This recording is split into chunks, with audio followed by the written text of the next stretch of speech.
Welcome to Cobotalks, a monthly seminar series.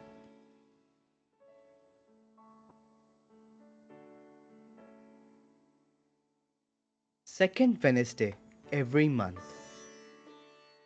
since 14th October 2020. 20 plus speakers presented on Cobotics. Our collaborating partners IHFC, BIRD, Cognitive Science Program, a Department of Humanities and Social Sciences. I Have Foundation for Robotics, Technology Innovation Hub of IIT Delhi, a national mission on interdisciplinary cyber physical systems by DST, Department of Science and Technology, Government of India in March 2020.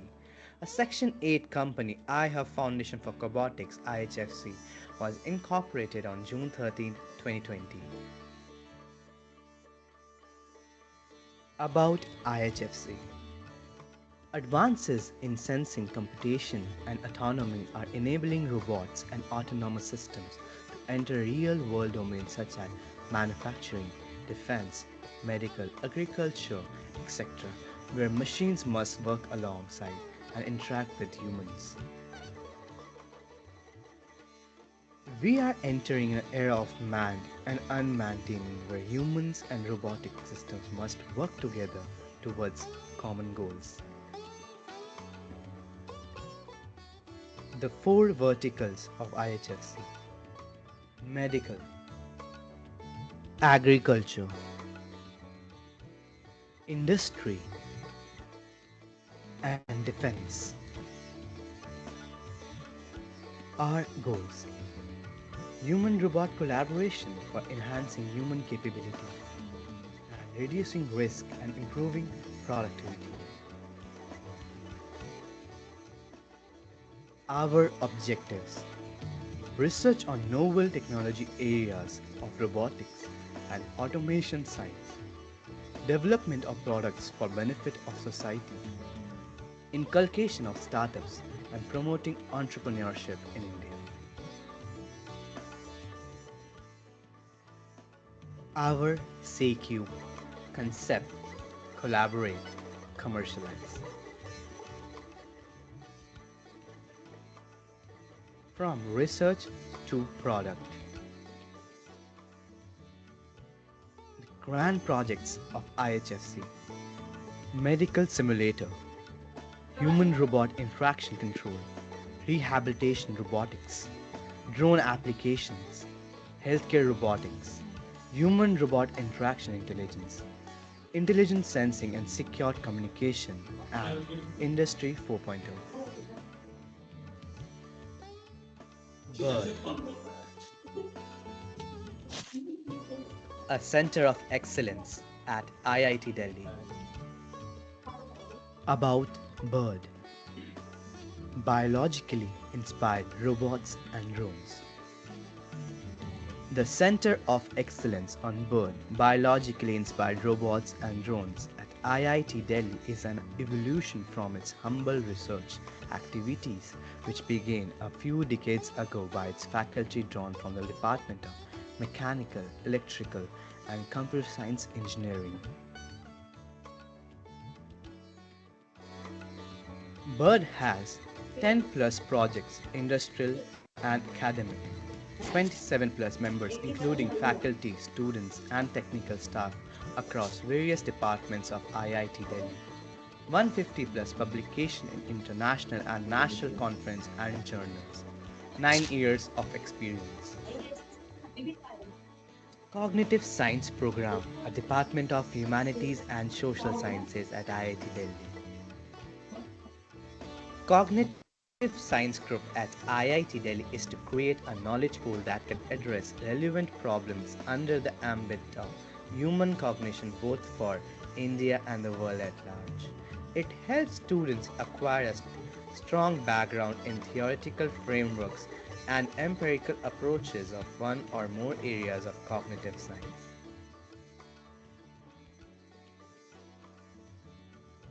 Cognitive science is an emerging new field of study that endeavors to study the mind from multiple perspectives and disciplines by combining ideas, principles, and methods from psychology, linguistics, philosophy, computer science, and neuroscience. This knowledge is applied for developing a better understanding of how our minds, brains work while creating better products, tools, services, and policies.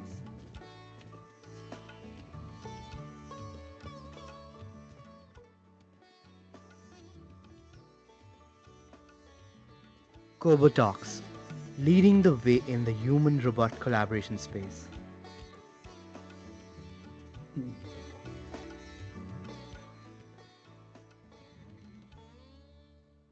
IH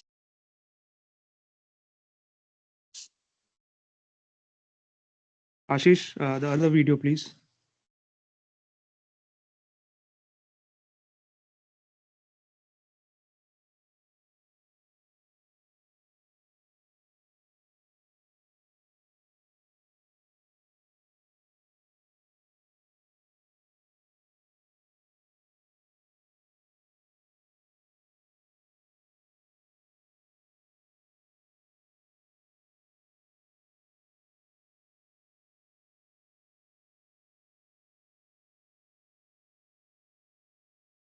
No sound here. Dr. Ashish, please check with the sound, the audio, please. Yes, there's no audio. The audio is gone.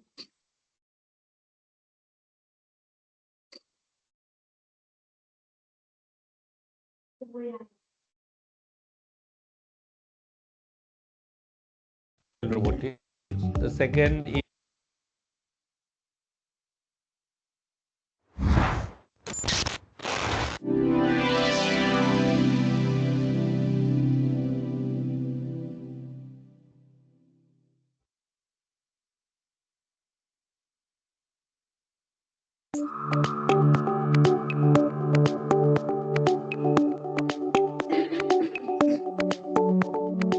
Cobotics means collaborative robotics, where human beings and robot work together. We work on technologies of the future. We look at ways in which these technologies will actually get deployed. We are trying to build an ecosystem here.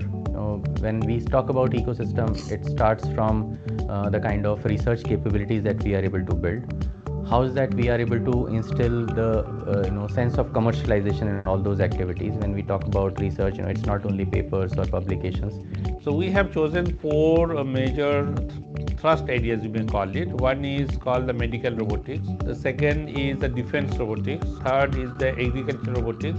And fourth is the industry 4.0 or industry 5.0. The mission of IHFC and the mission of IIT Delhi, there's a lot of synergy. And so we are treating IHFC as an extension of the things that we anyway want to do.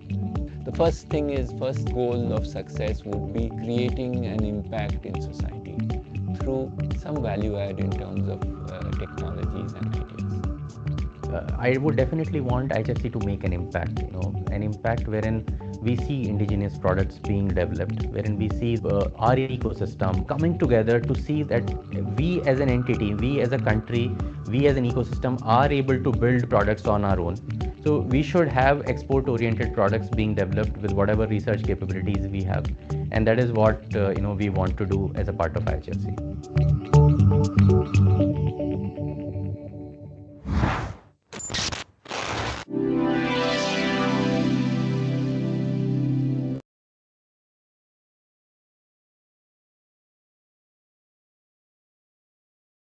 Thank you, Ashish. Very good evening to all our audience here. So, Professor, are you there? So, today we have Gareth with us, Gareth Tucker, who is an Associate Director of Data Science and Automation and the Institute of Railway Research in the University of Huddersfield, and is also Professor of Systems Engineering.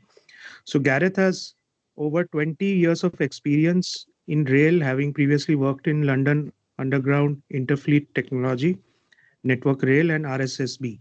He leads the IRR's Smart Rolling Stock Maintenance team, which carries out research and consultancy work with the aim of improving rolling stock reliability and maintenance efficiency through the use of robotic maintenance, advanced condition monitoring, and optimized workflow planning. So I would like to now call upon Professor Saha once to welcome our speaker also, since he has been associated with Gareth. Sir, are you there? Yeah, thank you, Dan. And I think without taking much time, Gareth, thank you for agreeing for this talk. And we are looking forward to hear from you and possible collaboration in future. Please, Gareth. Okay, thank you, sir. Great. Over to you, Gareth. Thank you very much. Thank you very much to IHFC for hosting me to give this presentation. Thank you for all of you for attending, taking your time to listen to me, and most of all, thank you to Professor Saha for arranging this. Okay, I'm going to share my screen and proceed with the presentation. The plan is for this to take around 40 minutes. So if you don't mind, I'd like to ask you to save all your questions to the end, but feel free to note them down. Very happy to discuss for as long as you want after we talk. It'd be great if you can save your questions till I've got through everything.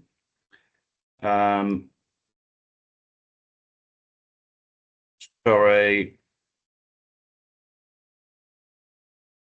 Okay, hopefully you can see my first title slide now.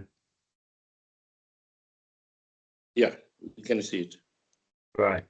Thank you. Okay, so yes. I've already been introduced. I'm Gareth Tucker. I work in the Institute of Railway Research, which is in the University of Huddersfield, which is in the north of England in the UK, in Yorkshire. Work I'm going to present today is on investigating the use of robotics and automation for train maintenance, inspection and servicing. So this is a new area of application. This is not established practice. We're trying to work out what's possible. We're trying to drive this area and increase interest from our industry colleagues and try and start on case studies, and I'm going to show you a few examples. Just to highlight, this is not all my own work. I've got a team of researchers working with me, and including some international visitors who have been very helpful, including one young researcher, Anurag Mehta from IIT Delhi, who's helped with the fueling automation application, which I'm going to show as one of my case studies. And you can see the names of some of my other colleagues I'm working with at the bottom left of the slide. So I'll just quickly tell you a little bit about the Institute of Railway Research. So we've been here for 13 years. I myself have been here for 9 of those 13 years. So we were established in 2012. We've got 35 staff. Those staff have got a mixture of academic and industrial experience. We've got quite a broad portfolio of different research work and consultancy work. So we're an entirely self-contained research institute within the university.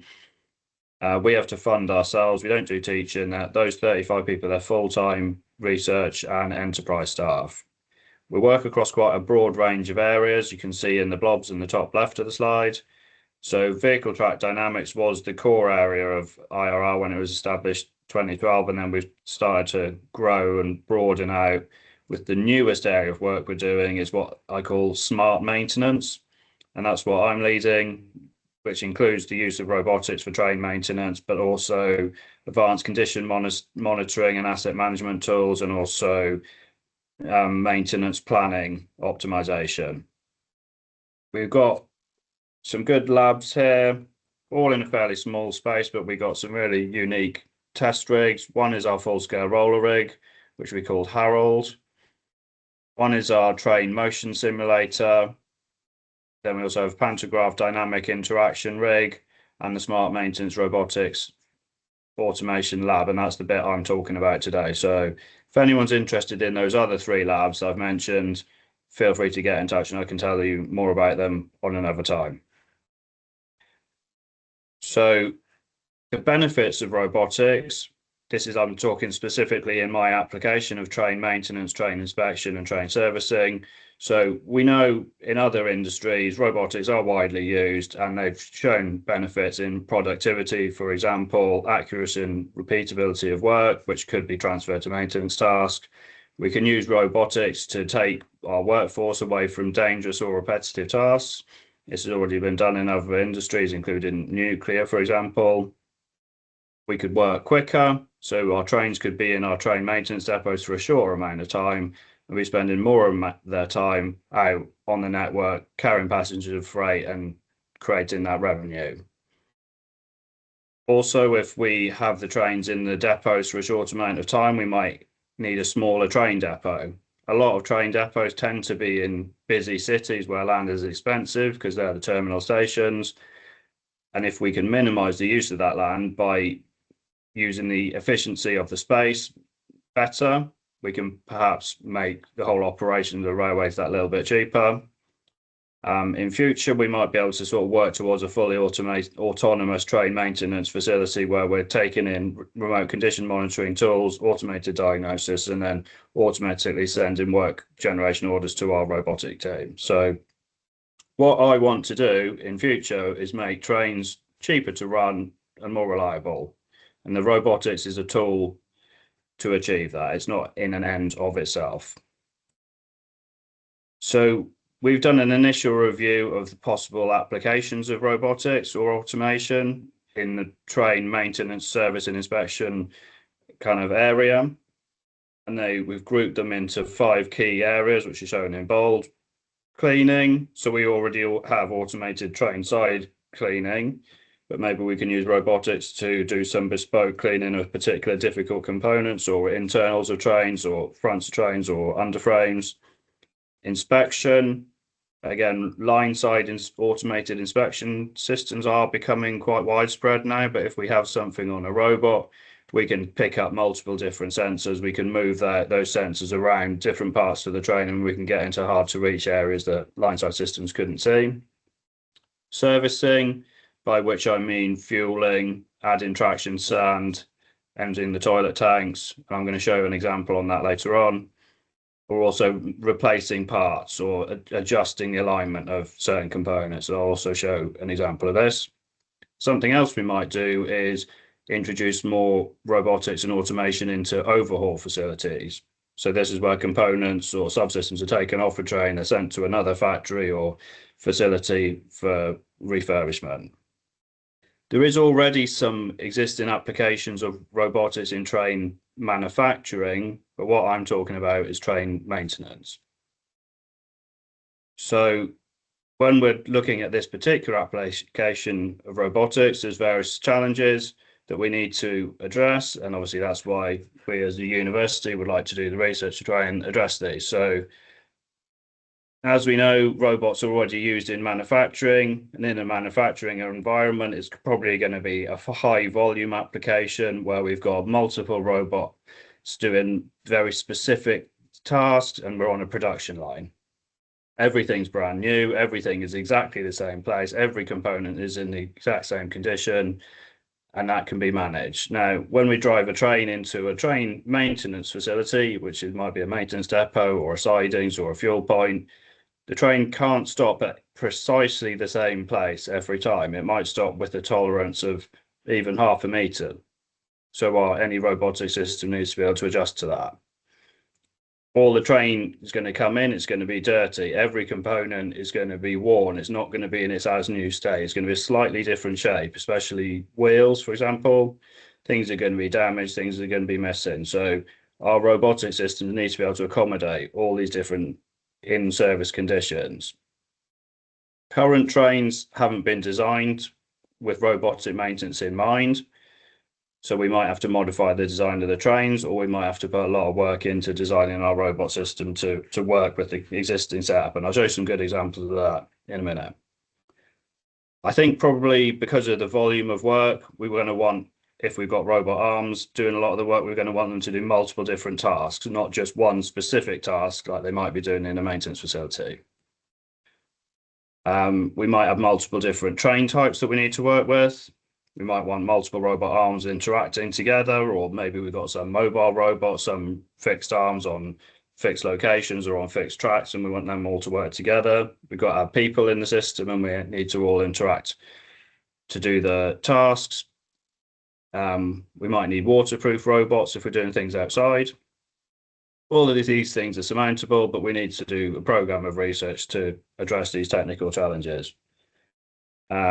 Now, when we're looking at implementation, it's not just the technical challenges we need to solve, it's the business challenges. So right now, there's not a big amount of demonstrators showing what can feasibly be done with robotics for train maintenance and servicing.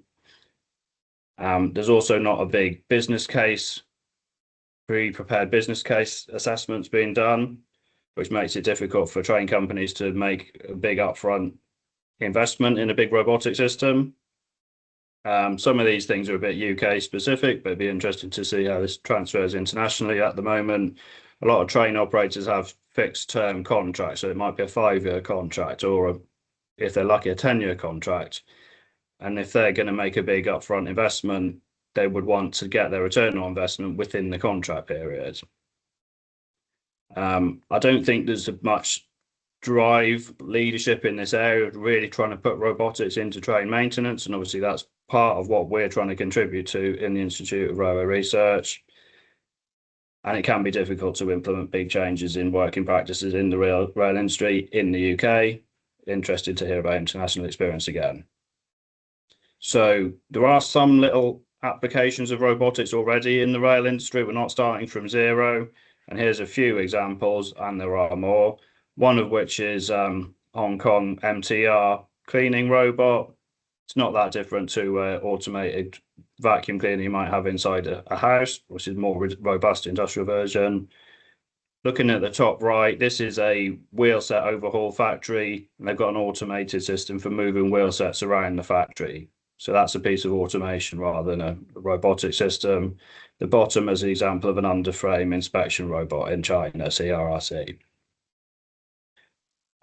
Just moving on, these are the facilities we have in the University of Huddersfield. So this is a lab that I was able to get a grant from the European Regional Development Fund to build this around 4 years ago.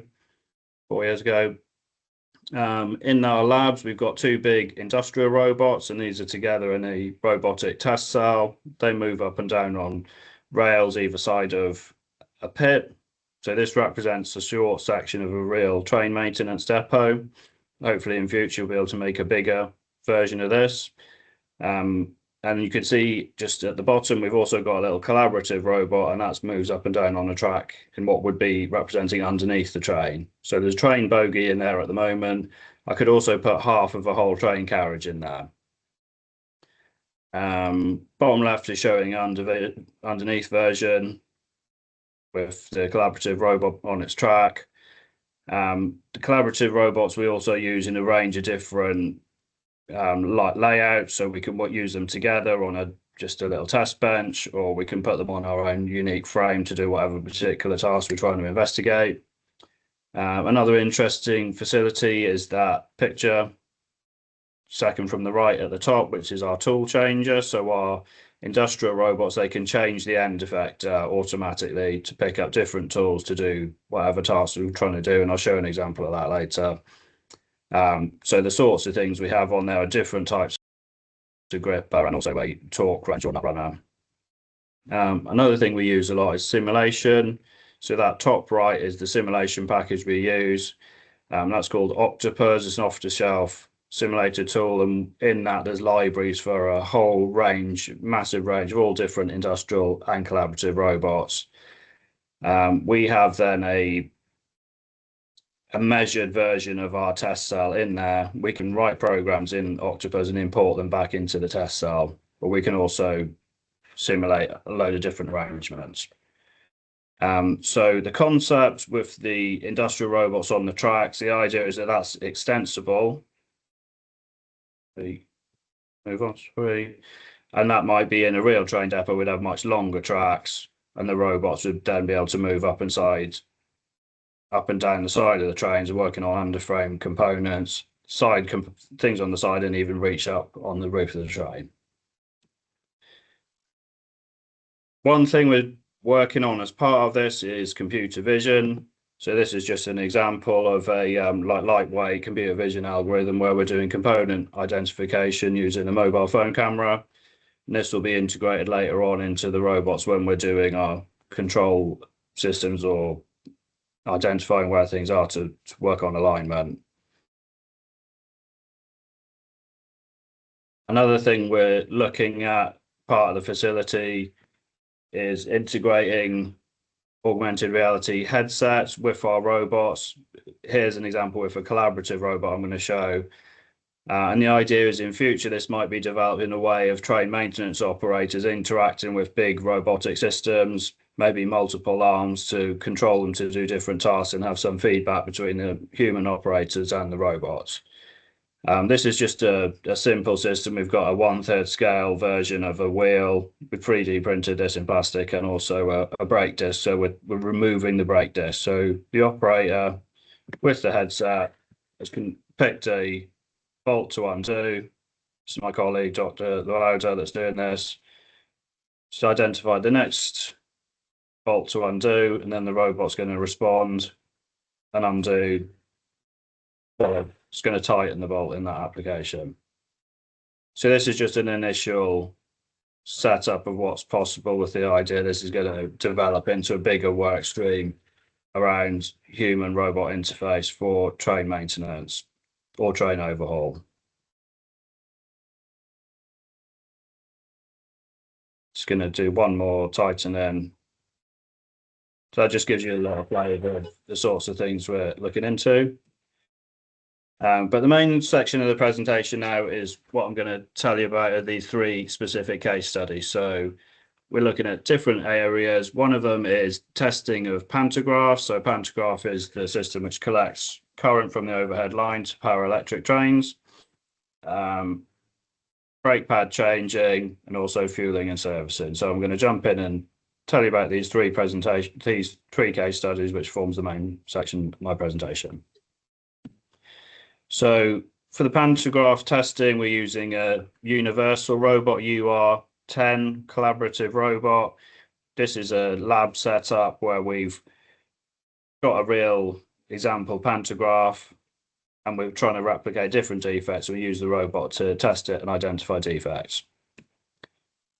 So pantographs, a well-designed pantograph in good condition. It's going to try and achieve a constant uplift force with the contact wire. The overhead line is designed to have staggers in it. It has gradients as you go underneath tunnels or over bridges. And the system itself has its own dynamic response, and the pantograph suspension system needs to react to that passively to try and maintain this contact force. And we need to inspect the pantographs to check the condition to make sure they're doing that as good as possible.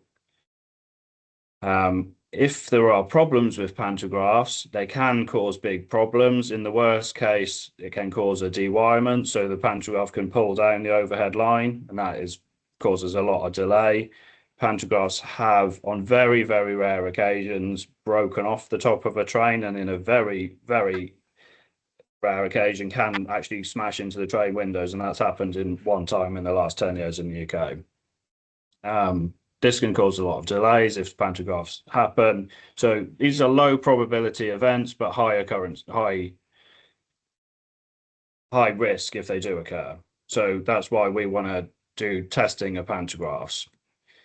So there are already systems in place to do mechanical testing of pantographs using a winch system or visual inspections, but we're trying to make an automated system that's going to be more reliably find a full range of defects and also diagnose what specific defects there are and allow proactive correction of specific defects. So we've written some system requirements for what we're trying to achieve. We want to carry out a test on a pantograph as simply and as quickly as possible. We want to automatically detect defects and diagnose what those defects or failures are. We want to do one test. There is a current EN method for doing some manual testing, which I'm not going to jump into a load of detail around, but there's different types of tests defined in that standard. And we want our one single test to raise the pantograph up and down and be as good as all of these combined tests altogether. And we want to be able to do this on the top of a train in situ automatically without modifying the train. So our lab setup, we've got our robot on a pedestal. behind the pantograph, and it moves the pantograph up and down through its full range of motion. And that middle graph in the bottom, that's the test profile. So it takes less than a minute. We just raise the pantograph to its full height, push it back down, using the robot in this defined movement. In the real implementation, that's what the CAD picture on the right is trying to show, is all of this would be upside down with everything hanging from a rail above the train level. So that's all the test is doing, is pushing the pantograph up and down through its full range of motion. But we're measuring the force and the torques about in X and Y about the contact positions while we're doing it. So in our lab setup, we've made these 18 different types of defects we've replicated in different ways on our pantograph, and then we're testing them using our defined method to see if we can identify and diagnose which type of defect there is. I'm not going to read through all of them. I've just picked out a few examples which I'm going to tell you about, so I don't want to spend the whole presentation talking about just this case study. I'll just zoom in to show you the different key components on the pantograph. So the main components are the two main arms, which are joined together at an elbow joint or main joint, tie rods which keep these arms and the joints running in parallel, so the pantograph head should always be roughly parallel to the roof of the train, though there's another level of suspension, head suspension, which is connected through these springs and leveling springs. So this is just how the test works. We're pushing up and down through the range of motion and measuring the force, which is shown in this graph, but also talks about X and talks about Y axis.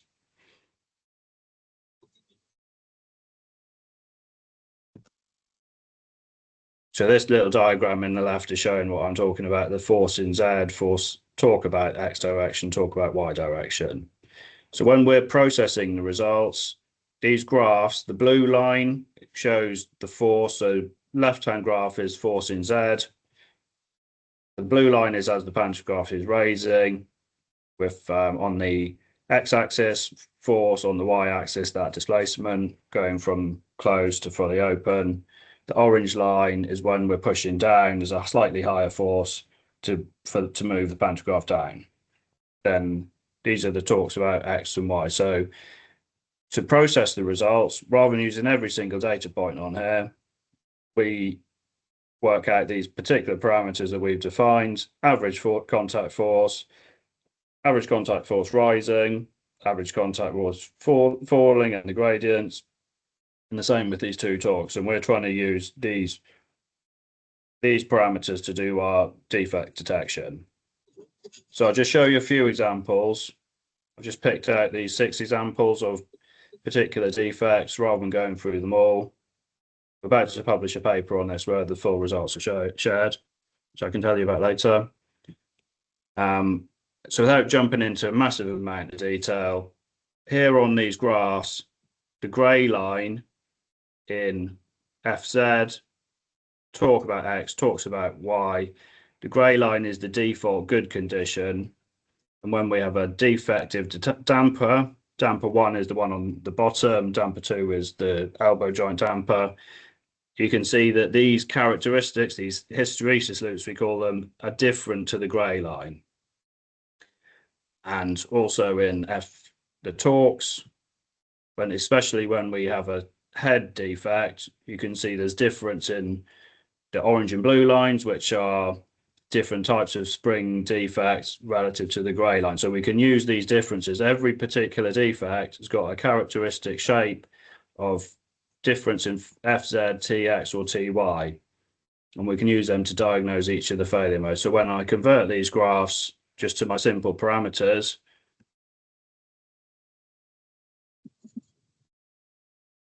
so I've got these 16 calculated parameters defined from FZ, TX, and TY, and those particular defects, the yellow ones are the ones that highlight the particular characteristics of that defect relative to the pantograph in good condition, which lets me diagnose which specific defect there is. So we can find all of the defects we tested for we found that measuring torques about the X and Y axis was important to find specific defects. Existing tests, those manual tests, just use vertical contact force, and that is generally enough to show there's a problem, but it's not enough to diagnose all of the specific defect types. Our tests can diagnose all the faults automatically, and it can do the test in less than 1 minute, which is great if we want to do this in a train station, for example, as a train goes through, just while it's waiting for the passengers to get on board. The default position is to do it in a train depot, though. It compared well against the manual test to find in this particular standard. The next step for this is to try and carry out further tests and actually put this into a train maintenance depot and test under a load of different real trains and real pantographs going through. That's a very quick run through that application. Move on to the next case study, and this is about trying to change brake pads. This was an area that industry colleagues suggested would be interesting for automation because of the high volume of work carried out and the difficult, repetitive nature of the task for maintenance operatives, and they're working in a pit underneath a train, which is uncomfortable, cramped conditions, and working above head height. So if this could be automated, it's got potential nice benefits for the train operators. So in the right there, that's an example of a train bogie we've got in our lab and the brake caliper system. So you can see this is a wheel with wheel-mounted brake discs, calipers and brake pads in brake pad carriers either side. So this whole caliper works to apply the brakes. So this was a student project. It is an initial case study and it needs further work to get towards practical implementation, but this is a nice starting process. So first step is that we've created a 3D CAD model of the brake caliper system.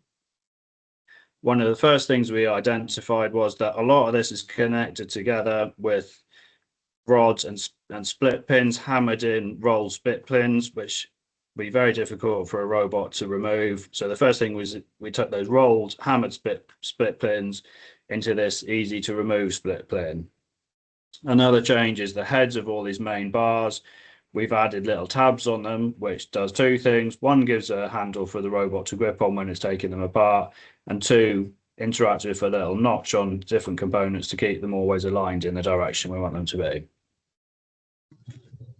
We started off using the Octopus simulation, so we can import our SolidWorks model, 3D CAD, we use SolidWorks software into the model we already have of the test rig. This is just going to show you a little example of an animation of the simulation working. So you can see there the robot heads come in, took away that split pin. This is in real time. So the robot's going away to put that into a bin which is out of view, remove the next split pin.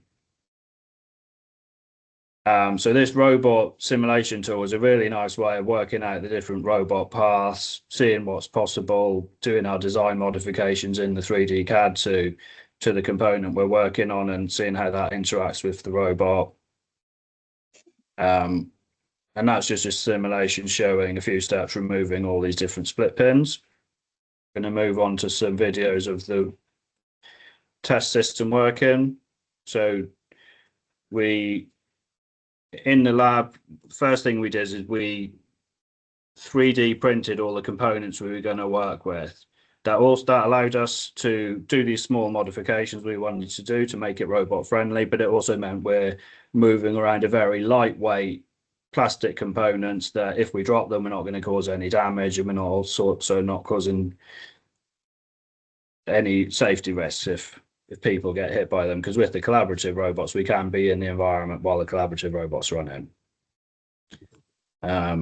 So I'll just quickly run through some different steps. This is just showing the collaborative robot removing those pins.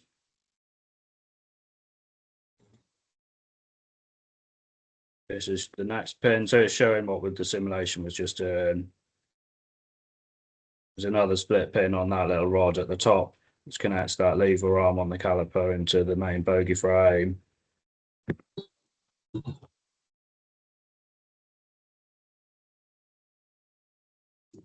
all of this runs in sequence. I'm just picking out particular steps in the process to show you. So you see that's moved that big rod at the top, and the final step, once everything is removed, the robot's coming in to actually take away this brake pad carrier. So again, 3D CAD and that software tool was very useful for working out all these clearance routes for when you're taking things out like that. So that's a very initial case study of what's possible. It's helped us think about the particular design considerations we need to have for this sort of work, helped us develop the tool. So having a 3D model was really useful. Doing the simulation was very useful, and making 3D printed parts using 3D printer was also a great tool for the R&D environment to do this sort of work. One thing we did come up against is the bogies we have donated to us in our lab are not brand new. They're legacy bogies off trains which have been retired from surface, so they might be 30, 40 years old. We don't have 3D CAD models of them, so we had to use like laser scanning to scan them and then recreate the 3D CAD models, which was also a great tool. That's a very quick run through the brake pad case study. The bigger case study, which is a project we're currently working on, so this isn't finished, I'm just giving you an overview of progress. So this is fueling and servicing. So what we're trying to do, this is for an application on diesel trains. So we need to fill up fuel, also AdBlue. So AdBlue is an additive that is added to diesel tanks to improve the efficiency and reduce emissions of diesel engines. We need to add sand, which is used in the braking system to increase friction in low adhesion conditions. So if there's leaves on the line, for example, or oil on the line, we need to add fresh water to the train, which is used for people to wash their hands in the toilets, and we need to empty the toilet tanks. So again, following the same process as the last time, we define the key requirements of the system we're trying to design. We are actually working with a UK train operator on this. So they've defined with us these key requirements. One important one was that they didn't want to change the design of the train at all. So that already introduces quite a challenge when we're trying to add automation to a system that's not been designed to work with automation. We need to do the fueling, AdBlue, sand and fresh water, like I said. We need to empty the CET tanks. There's a lot of doors and caps, and I'm going to show you the setup of what this looks like, and we need to open all of these. So this is a real challenge as well. There's already current systems done, manual systems for connecting up CET hoses, fresh water, fuel, everything. So we want to use our robot to work with existing systems. We can have some small modifications to them for the robots to work with it, but basically use the same systems. And we need to accommodate train stopping tolerances of plus or minus ½ meter. So that's the requirements we're working with. Now, all of the different hoses we need to interact are all different shape, all different sizes, all got different nozzle types and different handhold configurations. So showing on the left there, that's the fresh water supply and the connector port on the train with a cap on it that it needs to connect to. Top there is the CET, that's the toilet. So that's a 4-inch diameter pipe with a cam lock. So this with the lever thing, this is called a cam lock link. The bottom there is the ports on the train that it needs to connect to. So there's this 4-inch cam lock pipe here, nozzle with a cover, and this is a fresh water, flush water 1.5-inch cam lock connector with a cover. The right hand side is the 4-inch cam lock nozzle on the CET hose, emptying hose that needs to connect onto these. Then moving on, we have sanding. So sandbox there, that's got again a different type of cover on the sandbox cover. This is a nozzle automated existing, well, handheld system that uses air to blow in. So there's a sand hopper on this system and a compressed air, and it blows the sand in to this nozzle. So we want to pick that up, put it in there. right-hand side thing is called a flight coupler. So this is a standard type of diesel supply connector used in the rail industry. Next to that is the AdBlue connector, which you might notice looks like a normal petrol nozzle.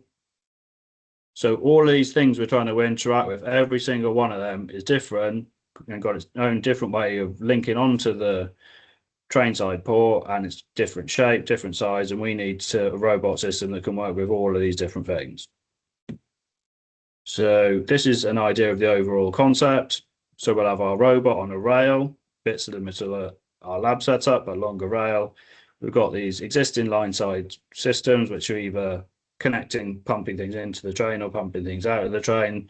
The robot's going to move up and down its rail, pick up the different nozzles, connect them to the relevant ports on the train side.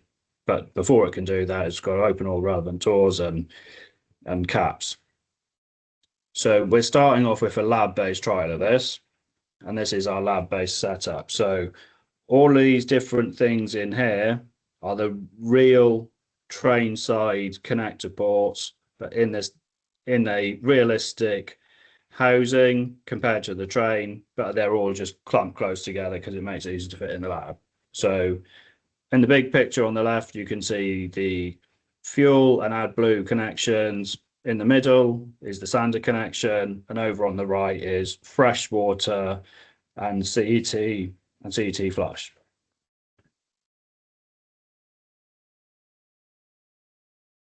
These are showing the nozzle ends we're working with.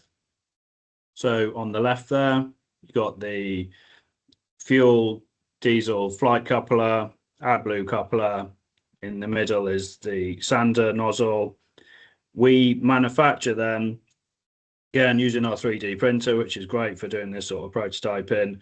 Each one of these has got the same handle, which is this shape, slightly circular shape thing. All 6 things have got the same handle that the robot's going to pick up. We add our own bit of bespoke automation to operate whatever locking mechanism there is on the different types of nozzle. So then with one robot hand, 2-finger gripper, we can pick up any of these different nozzles, and we also use the robot controller to interact with the bespoke automation, so to control the different types of locking on mechanism.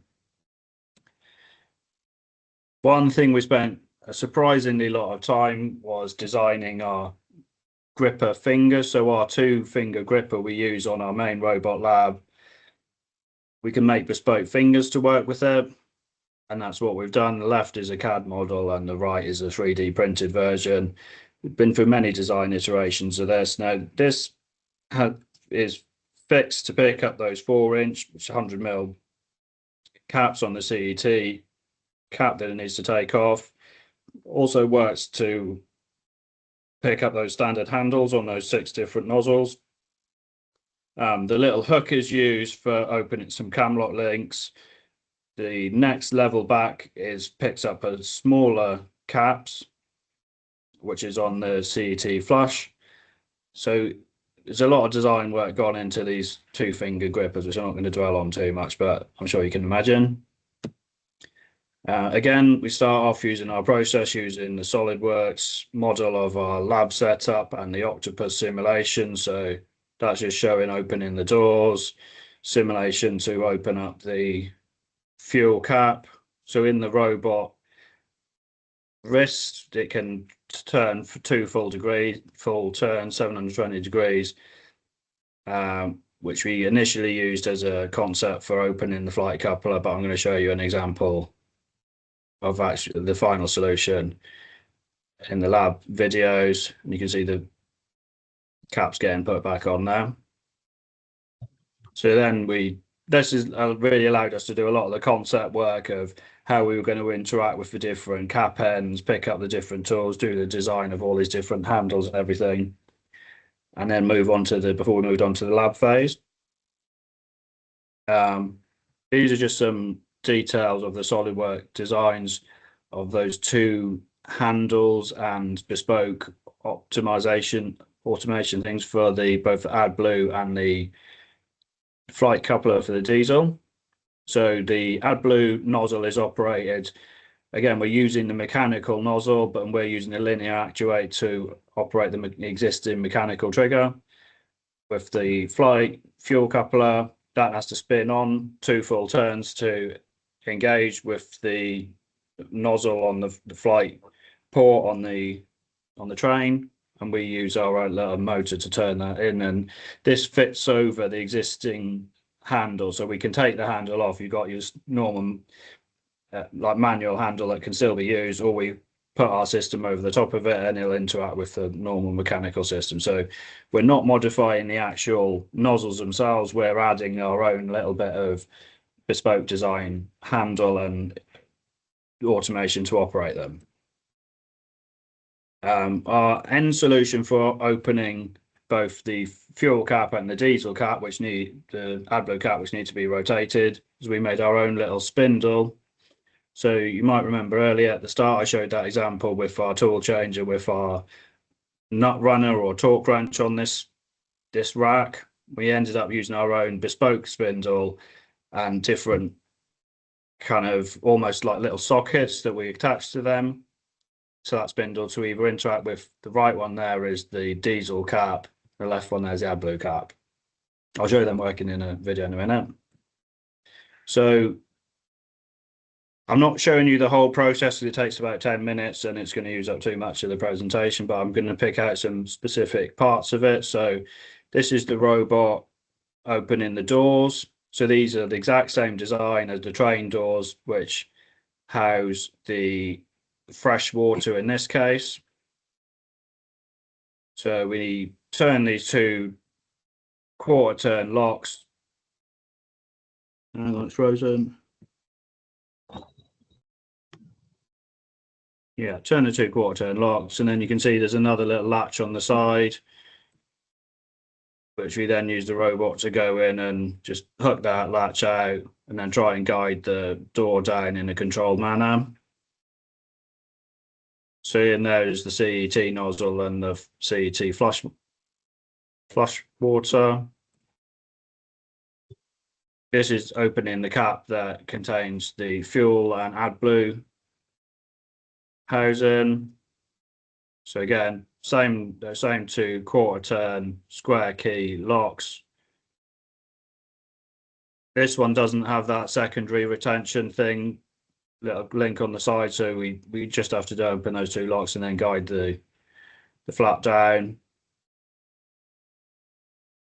One little mod we have done actually on the train side is you can see these little dots here on both the fuel cap and the AdBlue cap. They're little magnets which actually help with the process to take them off, which I'll show you in a second.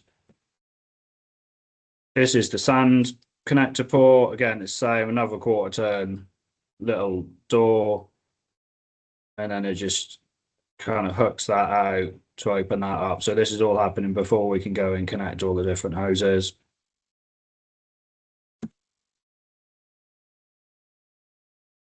This is the process using that spindle I told with this little bespoke socket we've made. So we push that on, and basically as it's rotating, it's going to, because that connector could be in any orientation, it's going to push on, slowly rotate, which is going to then click into the little handle on there and turn out. And with those little magnets, there's a little magnet in here as well, and it's taking the cap away. Then the same for the fuel. Same process for the fuel cap. So opening all these flaps and all these caps, this is quite a big part of the job and requires a lot of like mechanical design work to work out all the processes to do all of this.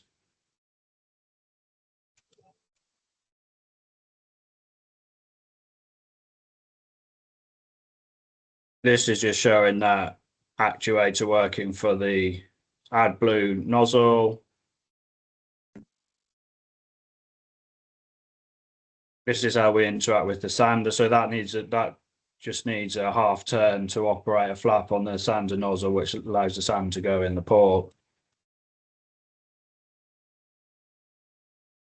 This is showing how we lock on the fuel nozzle onto the train side port, which is a 2 rotation. So our robot with the gear system is just overlays onto that existing mechanical wheel. So I was turning on and off.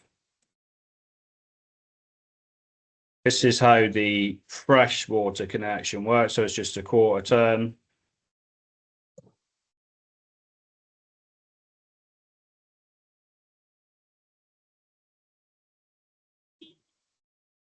So that just does a quarter turn and locks in. Just in that program, it's kind of going to take it off again.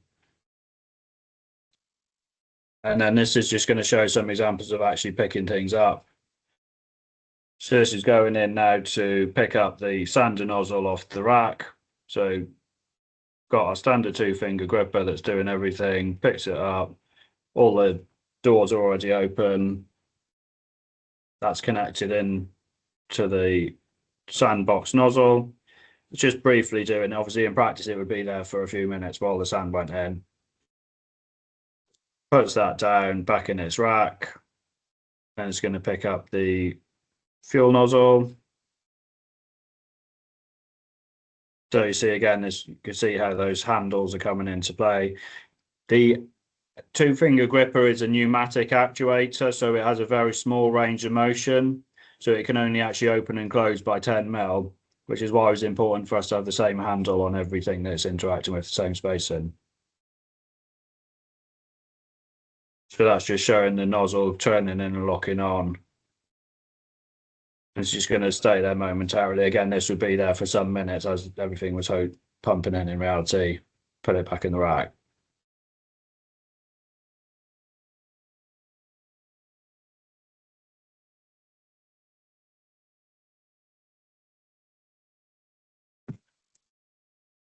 So sorry that was a little bit rushed through. There's quite a lot in that case study, as you can probably see, but I just wanted to give you an overview. So this project is not finished yet, but a few things we've learned, again, is like doing that simulation is really beneficial to have an upfront idea of what the concepts are before jumping in with the lab work. Again, that 3D printing of our different brackets, our different fingers, all our different systems has been great for doing this rapid prototyping. And if one doesn't work, send and do a different iteration of design and go again. If we break one accidentally, we just make another one.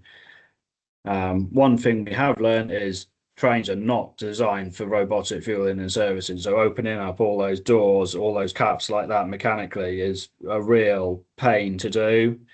In future, hopefully, all of those opening the caps and doors will also be automated, and the line side robot system would just send a signal for all the caps to open. However, we do think the requirements we've been set and the task we've been asked to do is feasible. We're now working on using computer vision, so all that stuff was based on fixed positions of everything, that we can allow for some rotational misalignment using the things I said. But now integrating computer vision to this whole system, and then down the line is with the train operator, assuming we go ahead to the next phase, is doing this in a real train depot. So overall, I've rushed through those 3 case studies a bit there. I was trying to fit it all within the hour. One thing I would say to bear in mind with trying to introduce robotics in this type of environment is robot programming and sensors are only a part of the whole challenge. Like mechanical design is a real big part of this whole challenge and how we're going to solve things, especially if we're trying to reduce modifications to train side. And like I already said, modifying the trains would make things a lot easier for doing this type of work, and down the line, hopefully that'll be possible. But I think we need to show some real working applications to begin with to get to that stage, to have the investment to allow that to happen. Next stage is for us to like increase the amount of case studies and start adding more and more realism and more of those real challenges I listed in my bullets right at the start into the case studies is what we're doing. Things to bear in mind are that train maintenance depots don't have automation, and can see from examples in the past of introducing robotics into manufacturing in 20 years ago, that causes a lot of disruption and workforce situation and training and completely changing the processes. So if we did want to do this with our colleagues in industry, there's a big challenge for implementation. I do think there's a lot of potential. for this area. We've just done some very first initial case studies so far, and obviously that needs to be expanded, and we need to get further along the implementation side to get ready for real use of this in industry. One of the things I think we're going to need to do quite soon is start working up potential business benefits to show how more reliable a robot can do a particular task, or how much more quicker it can do, how that increases train availability, how we might improve safety, to show what the business benefits are.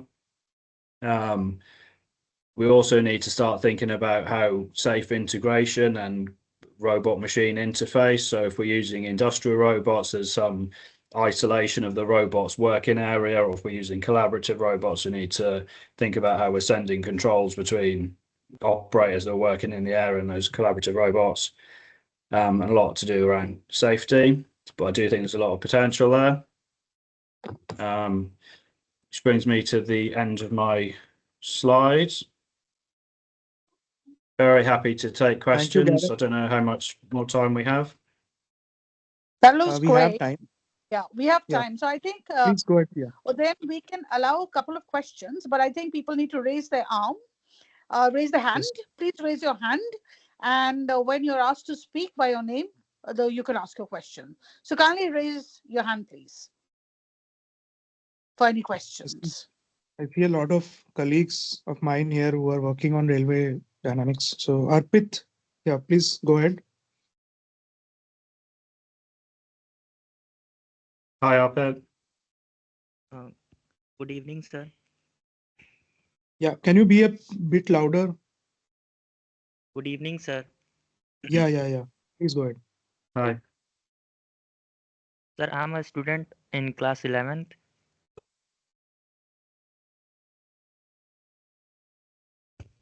Yeah. Yeah, but go ahead. You're in grade 11. We got that. Sir, can you once again explain that suspension part before the this nozzle fuel and sandpapers, because I missed the starting 20 minutes.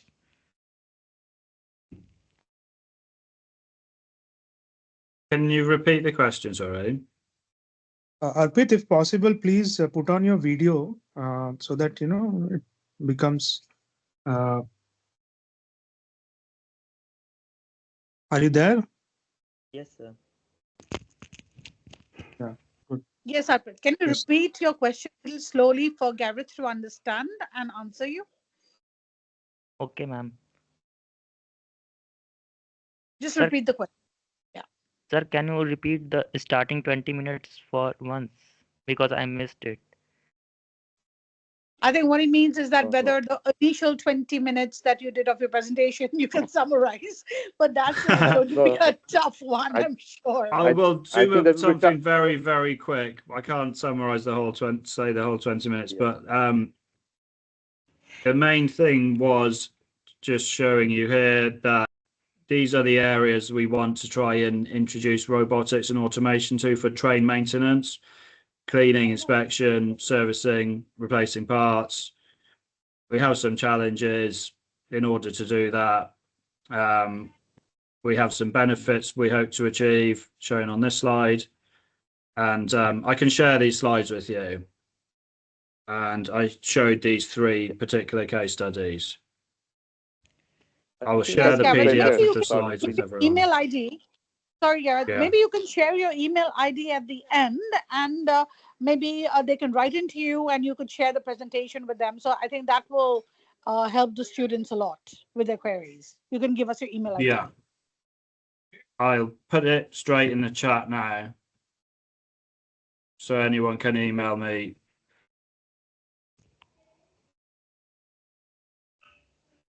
Any other questions? Thank you.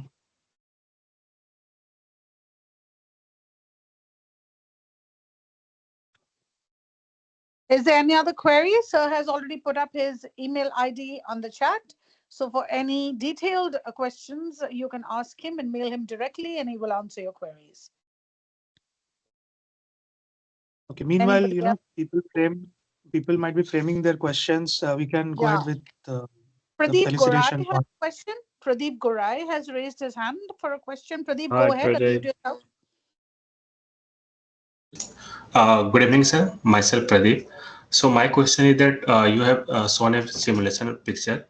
So there is a robot in the top of the train. So what are the function of that two robots? Are they for the cleaning purpose or something else? In the simulation I showed at the start, you mean? Yeah. Yeah, really, they're for a whole range of applications. So I've shown the 3 specific case studies, but there might be more. So yes, external cleaning is an option. We had some, that was what the diagram actually was in this slide, and the top right was for, let me just get the slide. In this, Your slide is not visible.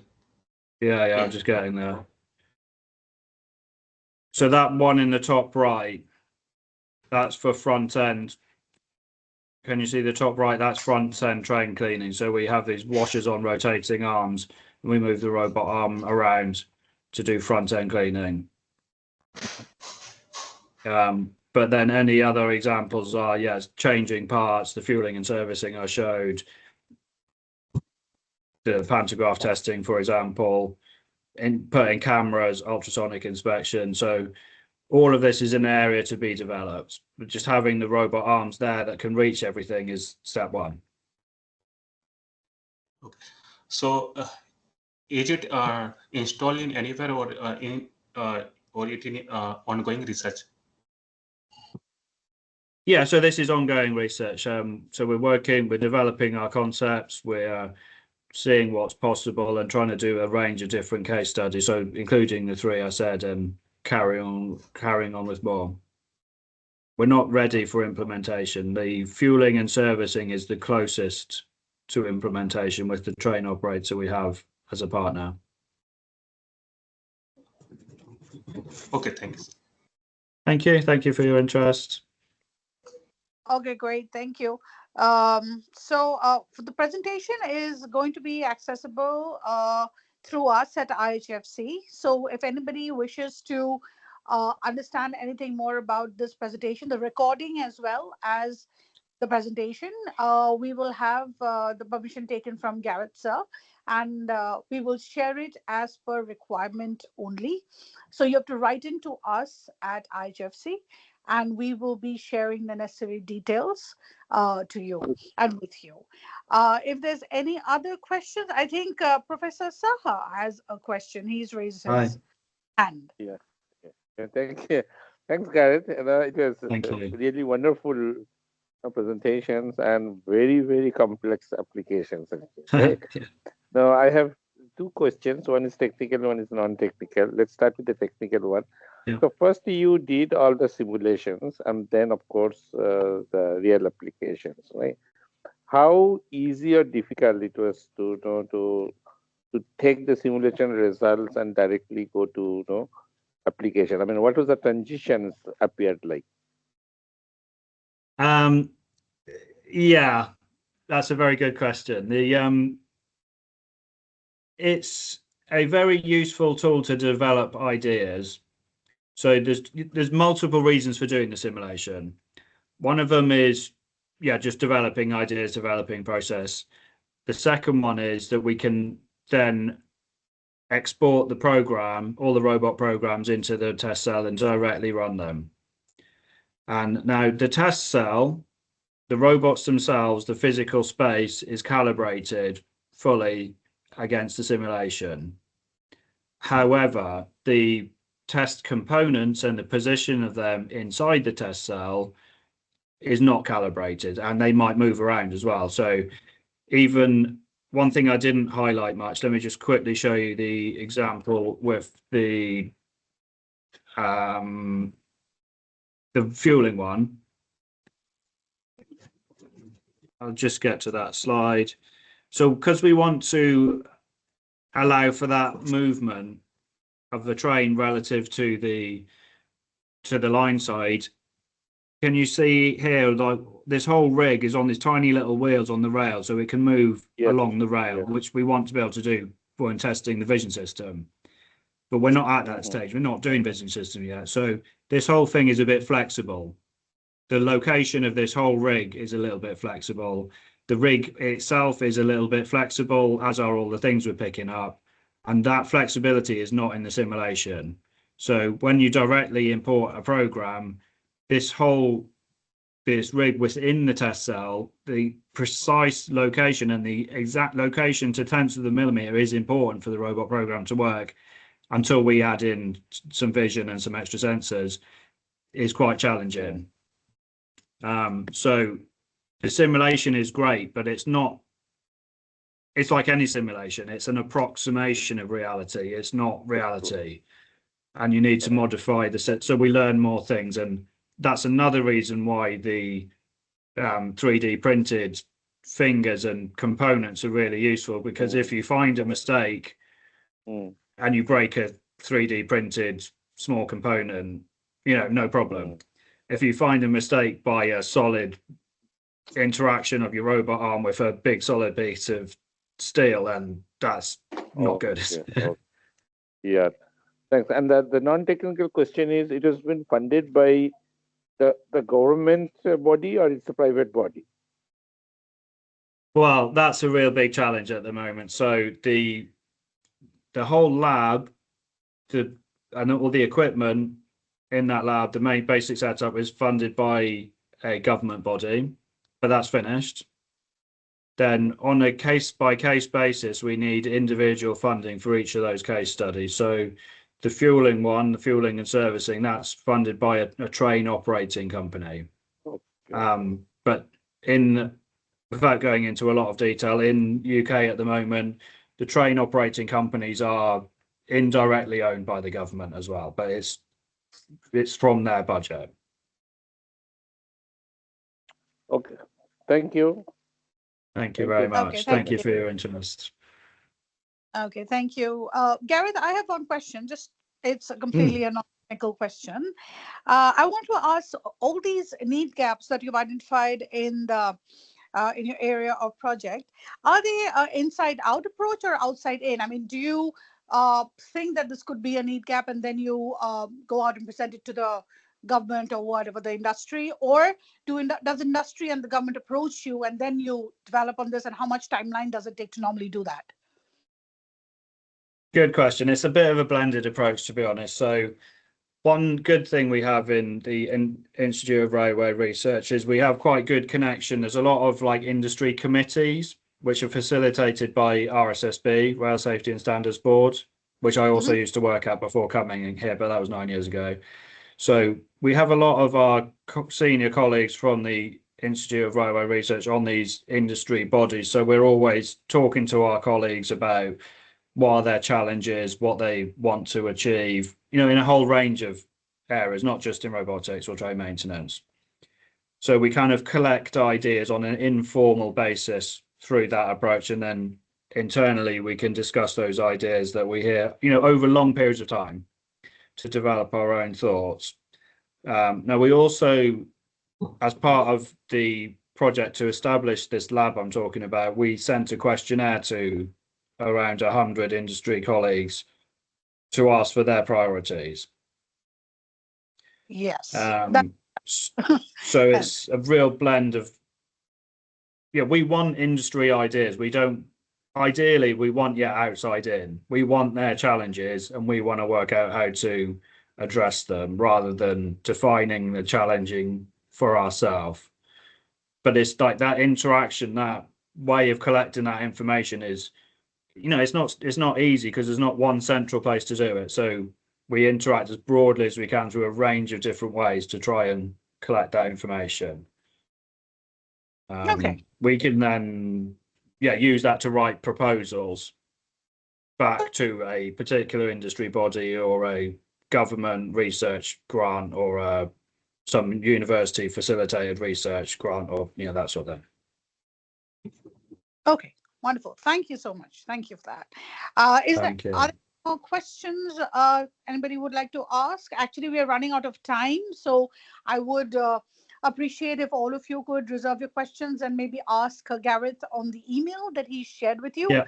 And that would be great because, Gareth, we had almost 60 people and above, and all of them had some queries or the other. But I said we can't possibly address all of them on this short time. So if you get questions, you can take your own sweet time to answer it. Yeah. And Right. In the meanwhile, I would invite Professor Saha to please say his vote of thanks, like a thank you to you, Gareth, for sparing your precious time and educating us. Thank you. Thank you. So over to you, Professor Saha. Yeah, thanks, Gareth, and thank you for agreeing to deliver this talk. We have been looking forward for the last couple of months. I know to the end of the last year you've been busy, but finally we could make it. And in the Happy New Year, I think we made everybody happy, and I'm quite thrilled to see a new application domain of robotics in railways. I know, and the way you explain, it's extremely challenging, and I think this is a future, particularly country like India, which going through exponential growth in railways. I'm sure this should be the need of the day, actually. Thanks for educating us, and hand over to Pia now. Yes, and as a token of appreciation from Saha sir and all of us, Gareth, we would like to present you with a Springer voucher of 150 euros, which you can further use to purchase some books, and the voucher will be shared with you shortly by my team, so you can avail of it shortly. And this is our way of saying thank you. And thank you so much. We have learned a lot, and yes, I think the opportunity and the growth is exponential in India, and I think a lot of students benefited and learned a lot from you today. So I really appreciate your time spent with us. Show the Springer voucher. Yes, sir. It's on the screen. Not yet to me. Oh, can you see it? I can see it.